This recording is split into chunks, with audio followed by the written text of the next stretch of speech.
Join us here for this training event. It means a lot to me to welcome you here into our church to do this important training. Just for those who are new here, I wanted to let you know that the bathrooms are women's on the left, men's on the right, if you go through those doors. And I want to introduce my fellow clergy friends who are part of this cohort. It was a cohort put together by the Clinton Foundation. I have Reverend Arthur Hunt, there he is, yep, and Reverend Frank Timmons. And we are so excited to be to welcome one of the best Narcan trainers available here for tonight's training, Mr. Monty Payne. I want to tell you a little about this program that I and 18 other ecumenical clergy are currently working on with the Clinton Foundation. We are here to educate and combat the substance use disorder crisis that's spreading across our nation. I got involved with this program because of my baby sister, and I'm going to tell you a little bit about her. She joined the Navy right out of high school, and then after the Navy, she went on to become a cardiac registered nurse, and she had a wonderful career. She went in for a minor surgery, and when she was discharged, she was given a new non-addictive pain relief medicine called Oxycontin.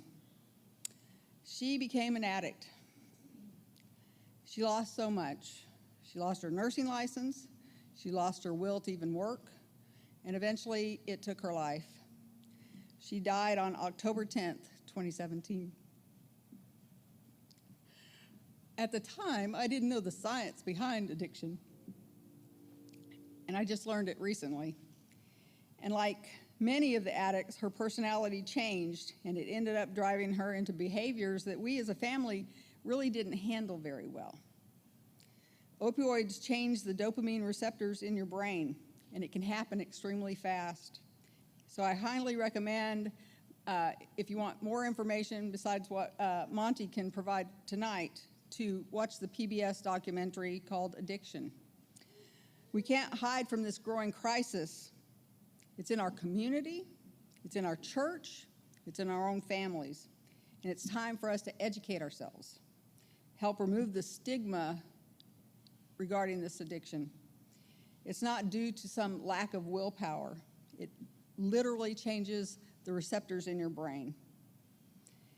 Now, it can be reversed now through medical intervention, so having a lack of will isn't the problem. And I want to highlight something that can reverse the opioid overdose in action almost immediately, for a few minutes anyway. I don't know how long it can last. Monty might give us some more insight on that. It now is available over the counter. It's Narcan. So now I'm going to turn this all over to Monty. So welcome, Monty. All right, thank you. I probably don't need this thing. You know, somebody told me some years ago,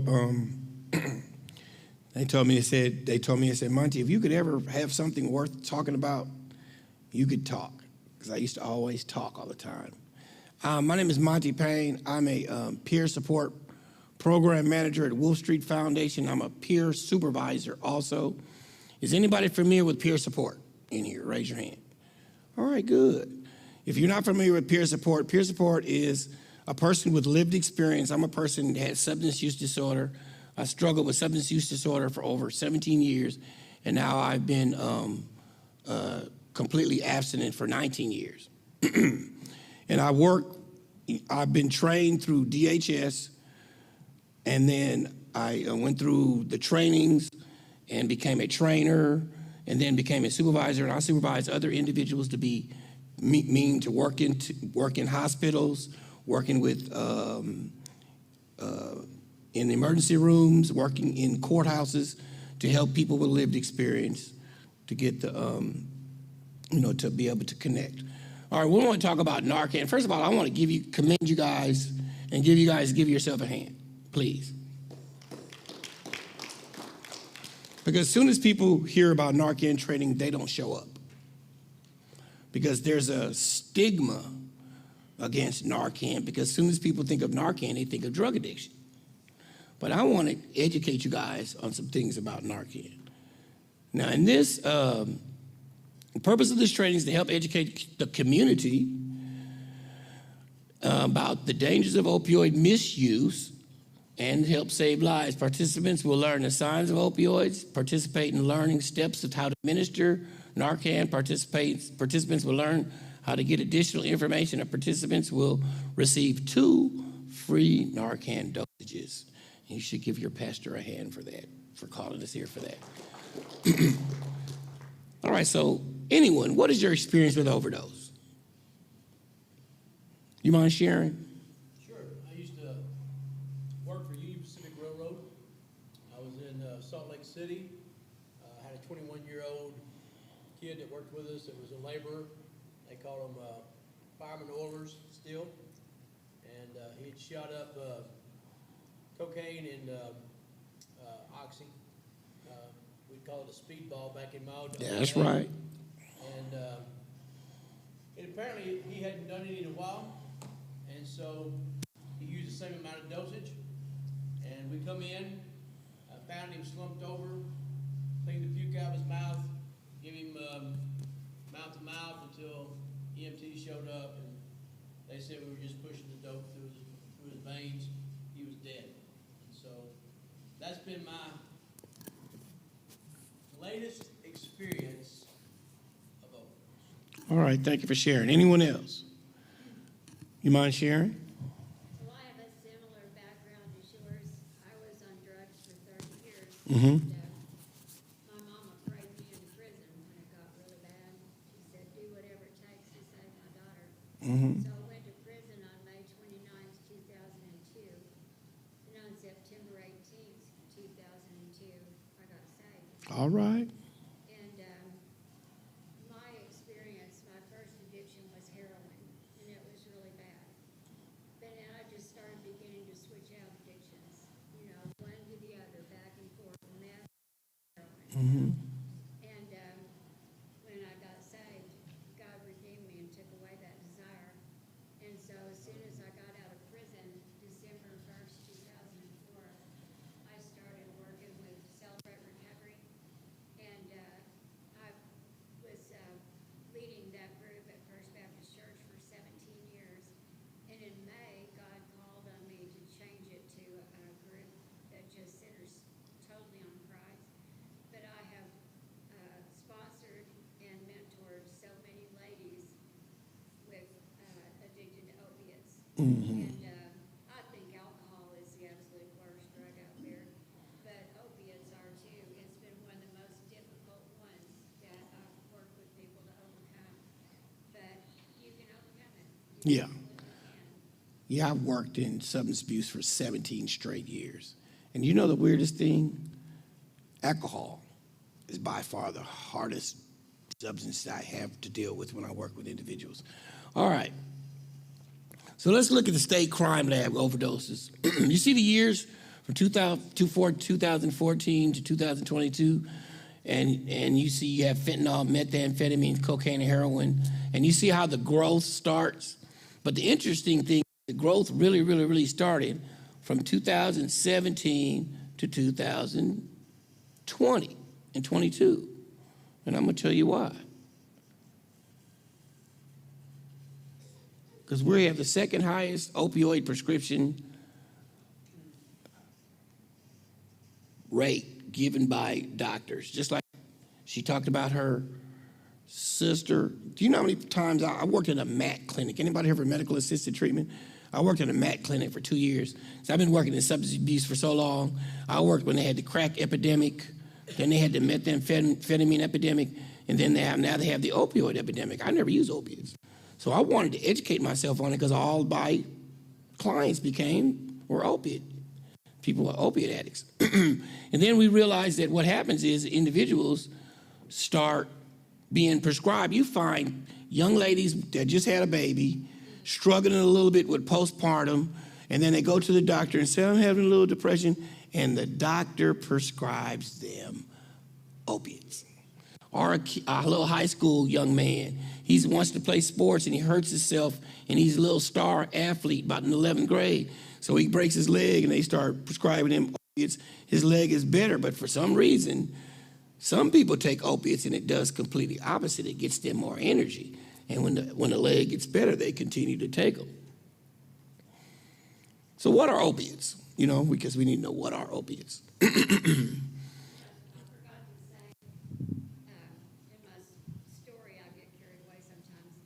2 of my girls would be dead if not for Narcan. All right. No pulse, no vitals, or Narcan brought them back. One of them had to have it 3 times before she came back. All right. So heroin, opioids is prescription pain medications such as morphine, codeine, methadone, Oxycontin, Percocet, and hydrocodone. Those are the ones you start hearing a lot about. But now you start hearing about fentanyl. Anybody ever heard of fentanyl? Anybody got to admit they're tired of hearing about fentanyl? Yeah, I mean, you're a first responder? Boy. But it's not funny. So fentanyl, then you have the Dilaudid, and then buprenorphine, which there's an argument about the whole buprenorphine. Buprenorphine is another synthetic opiate, Subutex and Suboxone, and I have to do a whole other class on that. But right now, we should just start focusing on the morphine, all of them down to where we have fentanyl. It says opiates are drugs, are narcotic sedatives. They depress the nervous system to reduce pain and may cause drowsiness. And high doses can cause unconsciousness. So what we're saying is opiates are really created just really for pain. All right, hopefully I can watch this. It's a video. Please. Oh yes, sound.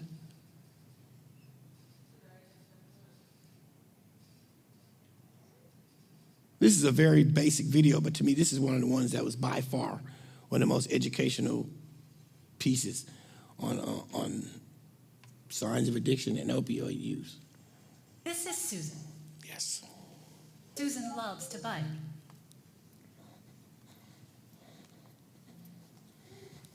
While out for a ride, she falls and breaks her arm. Special cells called neurons send a signal from the spinal cord to the brain, which interprets the signal as pain. Susan understands the pain means she needs to go to the hospital, and her body is equipped for survival, helping her not to panic so she can seek help. Many of her neurons are covered in proteins called opioid receptors. These receptors act like a brake to slow down the neuron's ability to send pain signals. When injured, her body releases natural painkillers called endorphins. Like a key in a lock, endorphins activate opioid receptors, slowing down the pain signal and preventing a panic. Susan gets treated for the broken bone. 3 months later, her arm still hurts. And now that pain is making her feel depressed and anxious. So her doctor prescribes an opioid painkiller. There are many different opioids, but they all share a chemical similarity to our own endorphins.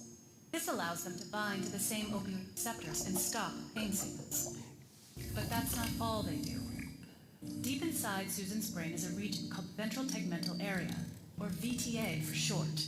The VTA is full of neurons that produce a chemical called dopamine. When something good happens, dopamine is released, giving Susan a feeling of pleasure. This helps teach her brain to keep seeking out good things. To keep dopamine neurons in check, inhibitory neurons keep the brakes on until something good comes along. Just like the pain neuron, these neurons are covered in opioid receptors. When Susan takes the painkiller prescribed by her doctor, the opioid receptors turn off the inhibitory neurons and release the brake on the dopamine neurons. The rush of dopamine temporarily eliminates Susan's depression and anxiety, and she feels relief, calmness, and even euphoria. As Susan continues to take the painkillers, her brain responds by trying to regain its balance. Her inhibitory neurons work extra hard, even when the opioid receptors are activated, and it becomes harder and harder for her dopamine neurons to release dopamine. Susan finds that she needs to increase her dose of painkillers in order to feel comfortable. This is called tolerance. Eventually, Susan's pills run out. Inhibitory neurons that had been working overtime are let loose, clamping down on dopamine neurons and shutting them off almost completely. Now, not only is Susan in pain, but the depression and anxiety come back. On top of that, Susan feels ravaged by an inescapable physical sickness far worse than any flu. Susan's body is going through withdrawal. Most people who take opioids for a long time tend to experience some withdrawal, but they can still stop taking the pills and return to normal. But for people like Susan, it's not so easy. Her genetics and the environment she grew up in put her at a higher risk for addiction. Her withdrawal symptoms aren't just unpleasant, they're unbearable. Susan thinks the only way to feel normal is to find more opioids. And this is how the cycle of opioid addiction emerges, driven by a brain trying to regain its balance. But there is hope for Susan. Though the road to recovery can be challenging and there may be setbacks, treatment can retrain Susan's brain. With the help of medication and therapy, Susan finds pleasure in life once again. Thank you. All right. Really, the whole understanding is that after the opioids enter the system on a regular basis, say, because most people, when you get an opioid, you're usually prescribed like a week worth, maybe 5. If your doctor's taking care of you, you might only get 5 of those. But if your doctor sends you home with 30 of them, you need to take a look at who your doctor is. Because usually they'll give you 5, and some people admit, even with the, with the dental or break, after about 2 days of opiates, 3 days of opiates, they'll go on and use regular pain medicine like Tylenol 300s or something like that. But because what he talked about, you see what he talked about, that hand, when that hand came off? Some people can't take their hand off of that, meaning they start taking them and then they'll go right back and say they're in pain and go right back and say they're in pain. And next thing you know, when someone immediately, because you got all these people that get addicted and then all of a sudden the doctors can't give them to you anymore. Well, then that's when you find these little 60-year-old young ladies, mothers and grandmothers that used to tell me that they had to go use heroin because they couldn't find opiates. And it's real. It says synthetic opioids are dangerous and deadly. It says the amount of fentanyl. You see that, Penny?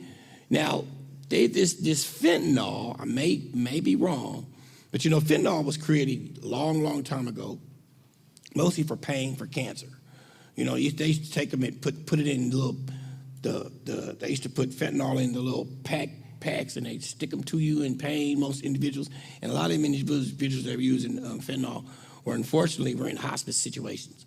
So, but when fentanyl, people started realizing they could take these fentanyl out, and this little bitty granule you'll see, it says fentanyl is a powerful synthetic analgesic, and it is similar to morphine, but it's 50 to 100 times more potent. Now, hopefully, we are blessed that we don't see this thing called carfentanil that's worse than fentanyl. The only good thing about being from Arkansas, I'm from South Central LA. I'm from LA. West Side? Okay. But Arkansas is in the middle of the United States. That kind of saves us because everything is coming in. That's how it does. Goes to the ends and slowly comes in. So hopefully we'll start defending this stuff before it gets here. This stuff called carfentanil, I'm not even going to talk about that. But then it says never search a living area or a vehicle where you think someone may have had fentanyl. I know we got the EMTs in the back. I know they're familiar with that because a lot of times if someone may be having an overdose, unfortunately, if it's fentanyl, you want to be careful that you don't swipe your hands across it. Now, swiping your hands across it is not going to get you, but if you take your hands and your hands start going towards your face or your mouth, then you can be, I learned that from that last class we did. All right. Real quick video.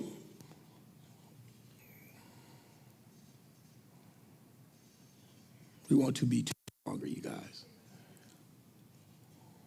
Oh.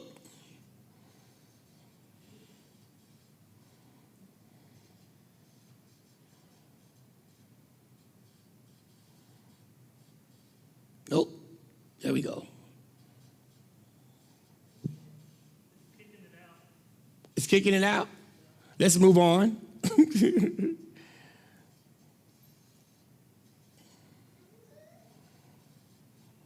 Really, that was a video of what the video was of a young lady that was well known on YouTube.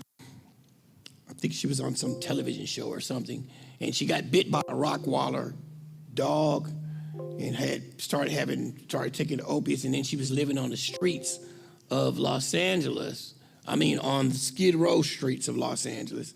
And she was telling her story about how she's been using fentanyl and how, oh my goodness. No more? And how she admitted that she was using heroin, and then all of a sudden her drug dealer or whatever it is showed up with these pills. And he said, hey girl, these are cheaper. This is the... Yeah, there we go. I don't know if we should take a chance. I'm a little nervous.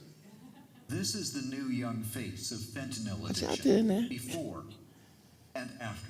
22-year-old Katie Mather, forehead, chin, clawed open, viral fingernail, because the use of fentanyl, skin crawl. I spot her on the Strip, Surrey's infamous drug hangout, and ask if she'll talk to me. She puts cover on her raw skin. So I'm just doing my mascara and I'm... Katie settles in to tell her story. There you go. Perfect. How she ended up living on the street 3 months ago, addicted to fentanyl. Well, I've been using... It's actually funny. Well, not funny. It's terrible. I have a really addictive personality. I've always been, addicted to something, whether it was shopping or Facebook or whatever. And I did an Oxy. I got addicted right away.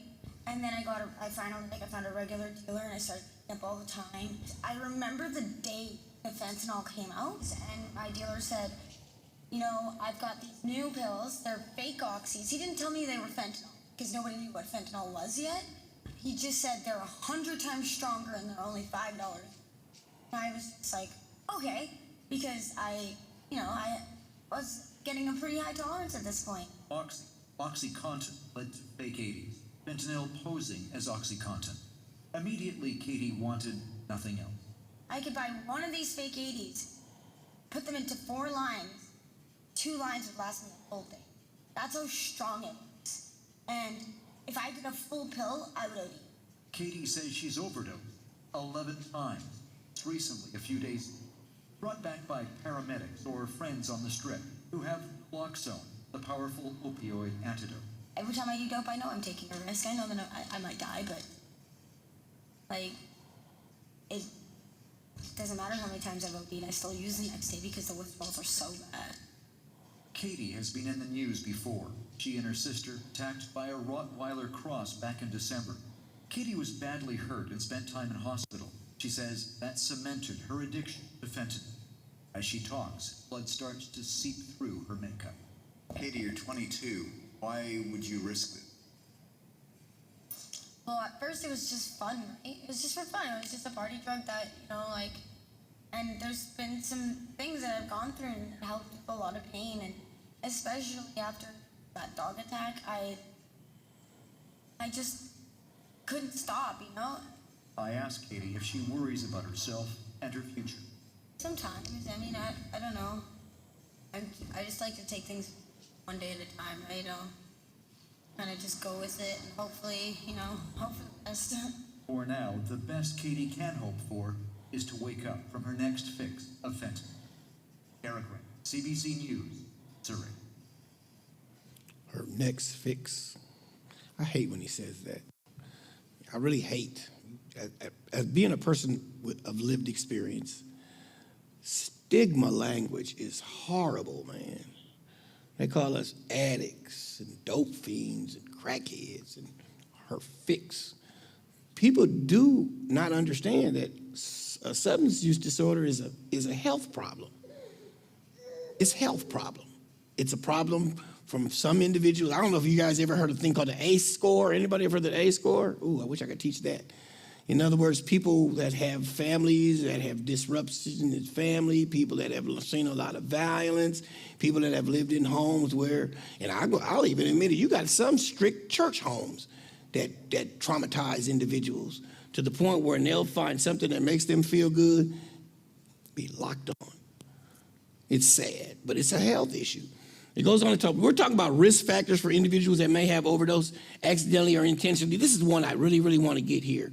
A lot of people mostly think about opioid overdoses because of maybe substance use disorder, but let's say you have an elderly family member that may be taking some medications or even some maybe real bad back pain, and they take their medications maybe 2 a day, and that morning they took one and they're good to go, but they didn't realize they took one, so 2 hours later they take another one, and then guess what might happen? They might take another one, and guess what?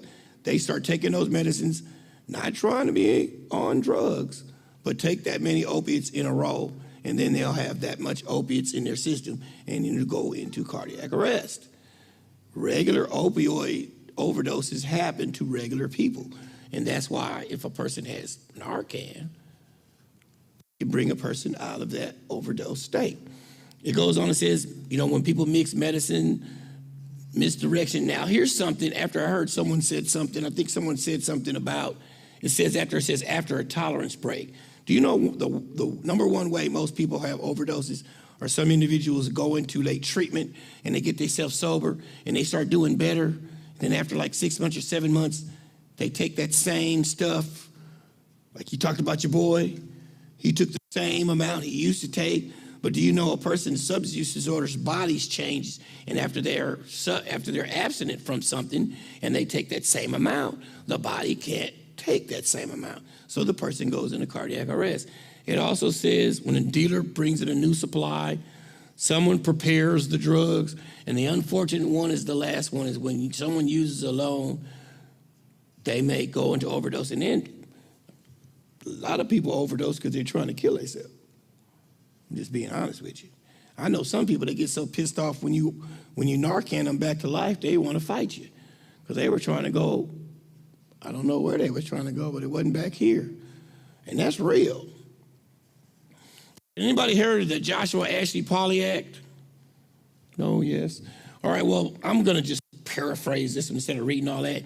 Some years ago, this young man, unfortunately, he was in high school at UCLA and he overdosed. It was an unfortunate situation. It was a young man. He had never really did drugs, and he took a hydro that was laced with fentanyl, and he died. But he was around a lot of other individuals that may have been taking pills also, and they were so scared about the situation, they left him there, and he died. Well, then the parents found out, and they went to the legislature, and they passed an act to make individuals realize if a person is in an overdose state, and you're scared because you may be still high or whatever, that if you call the police or the paramedics, they will not arrest you. But I like that last little part right there.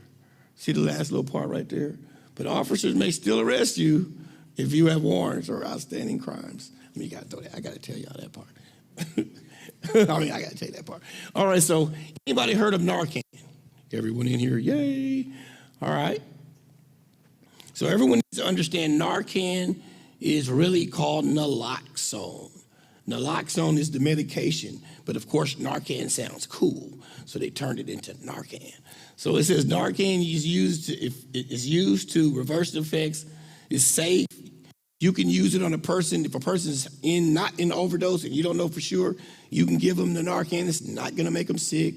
It's not going to mess. I always tell people, if you wonder and you can't tell for sure, it's not going to hurt to go ahead and give it to them. And it says it can't get you tired. And here's the last one. It says it's intended for rescue use, but not for long-term treatment.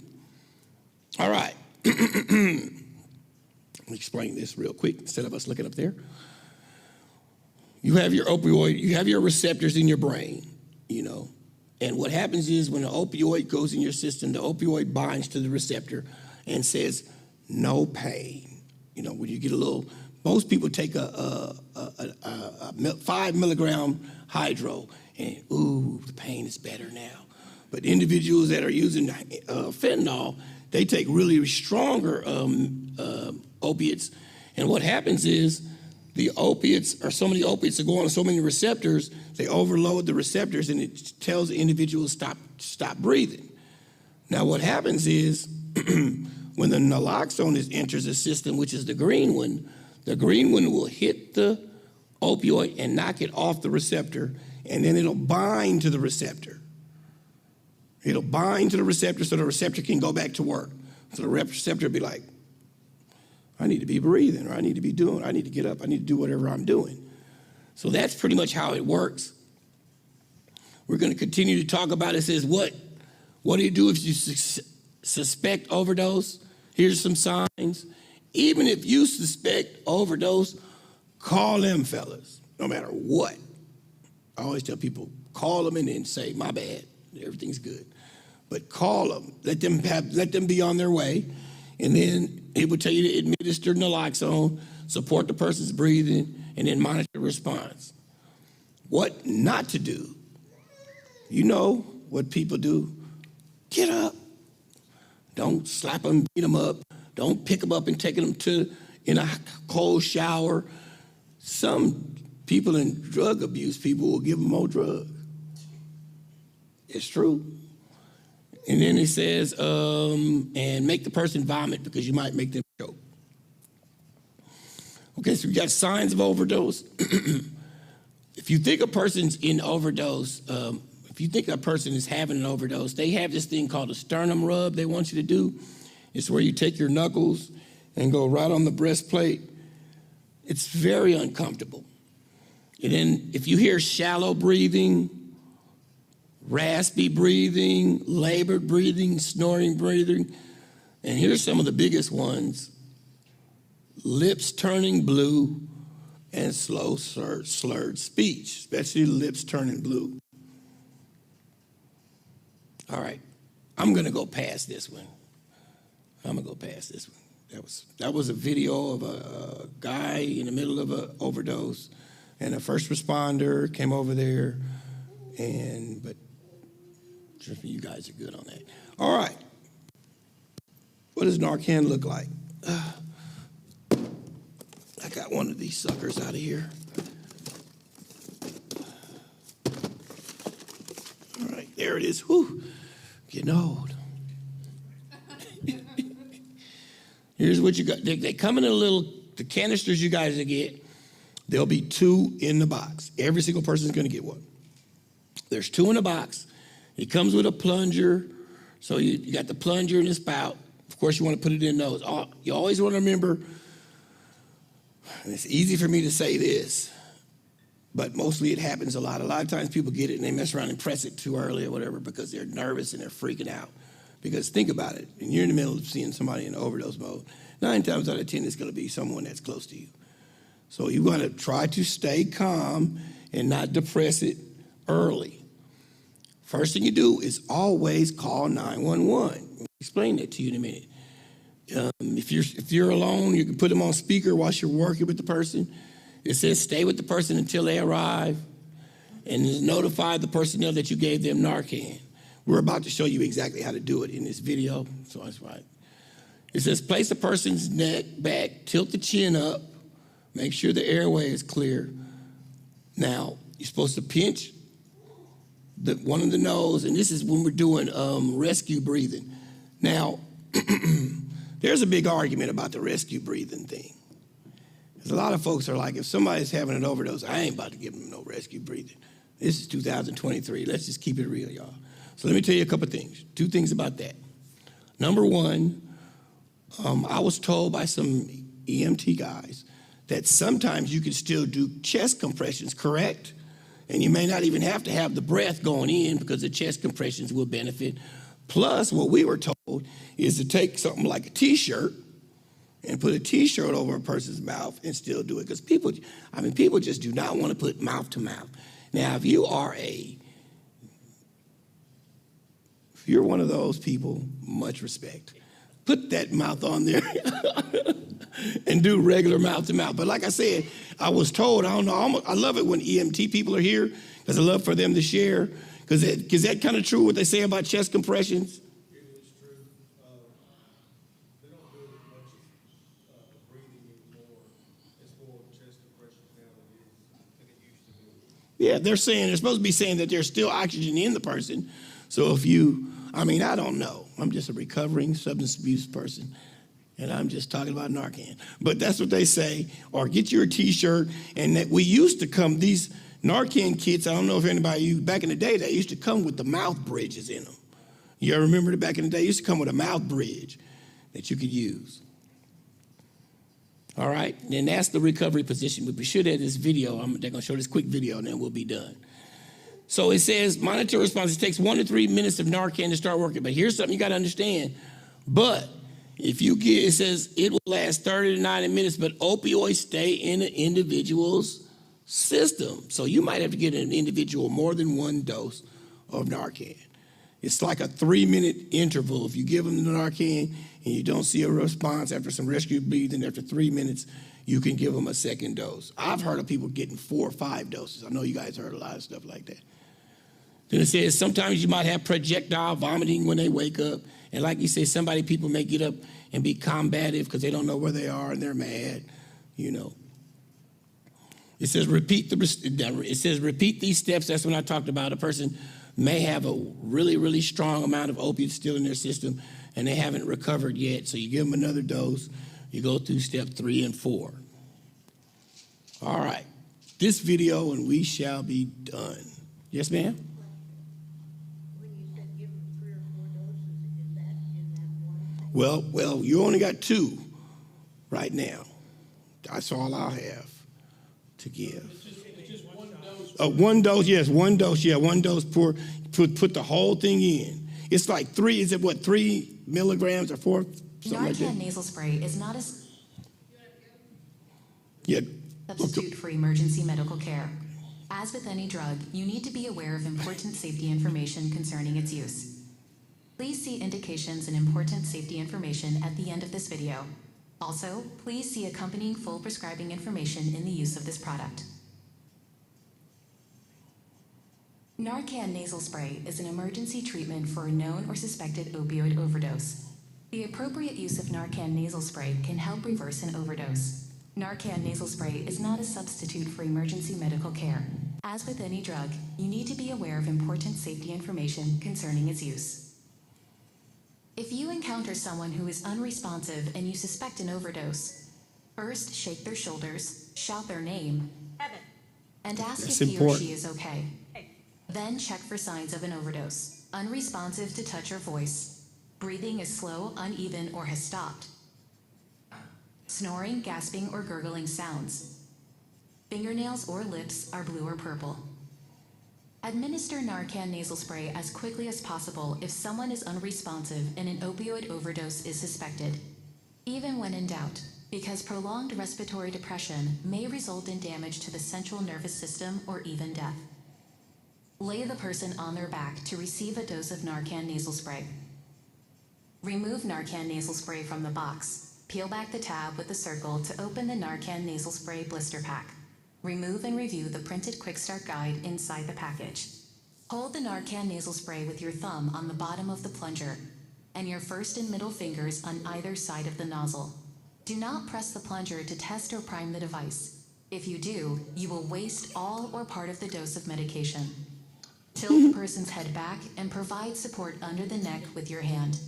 Gently insert the tip of the nozzle into one nostril until your fingers on either side of the nozzle are against the person's nose. Press the plunger firmly to give the full dose of Narcan nasal spray. Remove the device from the nostril after giving the dose. After you have given this medication, seek emergency help right away. Narcan nasal spray is not a substitute for emergency medical care. Move the person on their side after giving Narcan nasal spray. If possible, put their hands under their head and bend their upper leg forward. This helps prevent the person from rolling onto their stomach. This is known as the recovery position. Continue to watch the person closely. If they do not wake up or respond to your voice or touch, or if they do not seem to be breathing normally within 2 to 3 minutes, use a new Narcan nasal spray to give an additional dose in the other nostril. All right. Talks about continued rescue breathing. The person is alert. Explain to them what happened. Man! I mean, I don't know how you guys are going to do it, but I know how I tell them. Man, you overdosed, brother. You need to get you some help. Discourage the person from taking more drugs and alert medical personnel. In a perfect world, every time we save someone or give Narcan, we want you guys to go to on the back of the box and take a picture and document every time we've used it, because that's one of the biggest reasons why we have the ability to pass it out like we're doing now, because there's an overdose rates that start going down. But to be honest with y'all, some of y'all know back there know that they're starting to go back up again. It's real, so that's why we're still trying to get this stuff out here. Then it also talks about the Narcansaw app. You can go onto the Narcansaw app, this app, find out where you can get more Narcan, but like you said, it's gonna be over the counter. And on this app, you can also find out where you can get treatment, or people can get detox, or where you can find a person like me, a peer support person in your area or in your town that can come help. All right, how to store it, try to keep it in a cool temperature. It's in the store, it's in the original blister pack. I tell people if you keep it in your car, try to keep it way down. I have got a truck and I keep mine way under that because it's like super hot in Arkansas. So you don't want to get too cold or too hot. And Arkansas Take Back, we talk about the Arkansas Take Back. You guys have heard of that, where you can dump your old medications, opioid overdose toolkit, and then you have substance abuse national hotline, behavioral health. These are, it says Wolf Street. Anybody ever heard of Wolf Street? You guys never heard of Wolf Street? Wolf Street. Woo. And we will support you at Wolf Street. All right, we should be done. Storing is important. All right, am I going backwards? Oh, I'm going backwards. Boom, boom, boom. All right. What have you learned? How to administer Narcan? Huh? How to administer Narcan? Girl, you was on it. How long does those last? Do they? 2 years. 2 years. But if they're over, I always tell people if they're expired, use them. And then call somebody to get you some more. But yeah, 2 years. Oh, and I just wanted to let you guys know we'd appreciate if you would scan or do so we can know that you've been here, and we're trying to track everyone that came. And as a result for doing that, we'll give you a $50 gift card. We'll draw the winner from that. So Watch out there now. yeah. I